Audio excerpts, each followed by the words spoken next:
આણંદના પેટલાદના પાડગોલ ગામે સ્કૂલ પ્રવાસ એસઓપીના પાલન વગર જ પ્રવાસના આયોજનને લઈને શિક્ષણ પ્રધાન પ્રફુલ પાનસેરિયાએ તપાસના આદેશ આપ્યા। શિક્ષણ પ્રધાને કહ્યું છે કે આવી બેદરકારી ચલાવી ન લેવાય।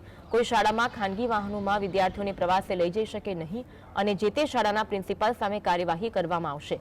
આ ઉપરાંત ગુજરાતમાં ફરી તમામ ડીઈઓ અને પ્રિન્સિપલ્સને પ્રવાસ બાબતે સૂચનાઓ આપવામાં આવશે। ત્યારે ખુલ્લા વાહનમાં શાળા જ્યારે આ રીતના પ્રવાસમાં લઈ જાય છે તો એ એક રિસ્કી છે, એક ડેન્જરસ સ્થિતિ છે। તો આ બાબતમાં મેં જિલ્લા શિક્ષણ અધિકારીઓને સૂચના અપાવવા માટેનું નિયામકશ્રીને વાત કર્યું છે।